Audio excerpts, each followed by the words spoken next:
नमस्कार, राजस्थान लाइव में आप सबका स्वागत है। मैं हूं आपके साथ प्रीति सिंह। चलिए बुलेटिन की शुरुआत करते हैं। अब खबरों पर विस्तार से चर्चा करते हैं। राजस्थान के प्रदेश प्रभारी अरुण सिंह अपने 2 दिवसीय दौरे पर राजस्थान में हैं और इस दौरान अरुण सिंह ने प्रेस वार्ता करते हुए कृषि कानून पर खुलकर बात करी। उनकी ओर से कहा गया है कि विपक्ष एमएसपी के नाम पर भ्रम फैला रहा है। पंचायती राज चुनाव में बीजेपी के बेहतर प्रदर्शन पर अरुण सिंह ने कहा है कि राजस्थान के किसानों ने मोदी सरकार का समर्थन किया है। अरुण सिंह ने कहा है कि 99% किसान प्रधानमंत्री नरेंद्र मोदी के साथ हैं, जबकि 1% किसान ही आंदोलन में शामिल है। अरुण सिंह ने सूबे की गहलोत सरकार की कानून व्यवस्था पर भी निशाना साधा। गहलोत सरकार पर वादे पूरे नहीं करने के आरोप लगाए। वहीं पर कांग्रेस में मचे अंदरूनी कलह पर भी अरुण सिंह ने कहा है कि कांग्रेस को पहले अपने घर को बचाने पर ध्यान देना चाहिए।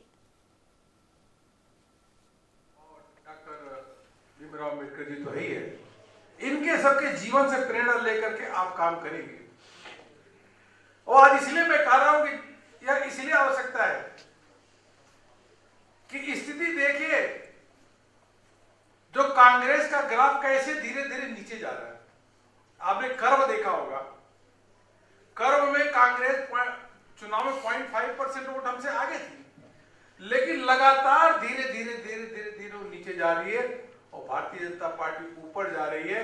आज स्थिति ये हो गई है, 21 में से अगर 14 जिला प्रमुख भारतीय जनता पार्टी के बनते हैं, 5 कांग्रेस के बने हैं, तो कांग्रेस धरातल पर पहुंच चुकी है। भारतीय जनता पार्टी धीरे धीरे अपने शीर्ष की ओर पहुंच रही है। चलिए आगे बढ़ते हैं। तो आपको बता दें, इस खबर पर अधिक जानकारी के लिए मेरे सहयोगी जयपुर से लखवीर सिंह शेखावत हमारे साथ जुड़ गए हैं। जी लखवीर, जानना चाहेंगे, जिस तरीके से लगातार अरुण सिंह का 2 दिवसीय राजस्थान दौरा है, आज उनका दूसरा दिन है, उन्होंने प्रेस कॉन्फ्रेंस करी और साथ ही जिस तरीके से कांग्रेस में अंदरूनी कलह चल रही है उस पर भी उन्होंने निशाना साधा। इसके अलावा आपके पास क्या कुछ अपडेट?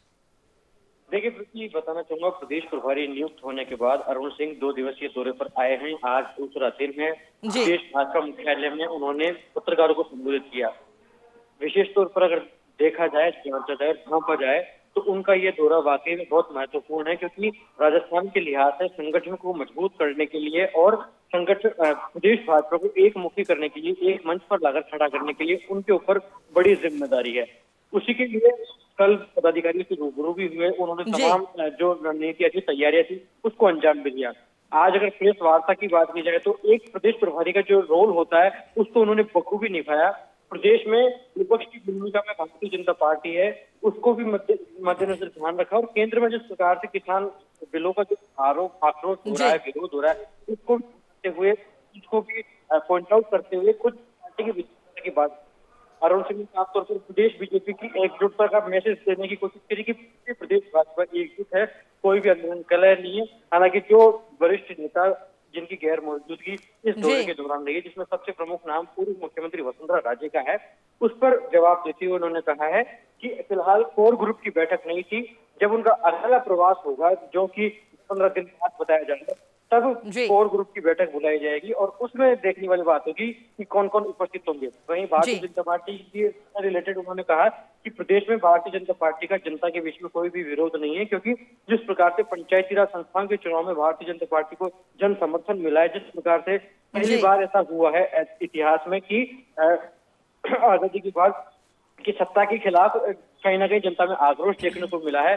कांग्रेस को इस प्रकार से चुनाव में दरकिनार कर दिया गया है जनता के द्वारा, जबकि कांग्रेस ग्रामीण विचारधारा की पार्टी मानी जाती है। तो साफ तौर पर कहना था उनका कि 21 जिला प्रमुख में से 14 जिला प्रमुख भारतीय जनता पार्टी के बने, ये बड़ी बात है। और प्रदेश सरकार के मुखिया अशोक गहलोत पर निशाना साधते हुए उन्होंने साफ तौर पर प्रीति कहा है कि पूर्णतया 2 साल का शासन विफल है, अपराध यहाँ पर बढ़े हैं, आपसी अंदरूनी कलह में जूझ रही है कांग्रेस, और यही कारण है कि जनता की नहीं हो पा रहे हैं, जनता त्रस्त है और अब ये आवाज उठने लगी है कि प्रदेश बीजेपी को वापसी करनी होगी। जी लखवीर, अब आगे क्या कुछ कार्यक्रम रहेंगे उनके?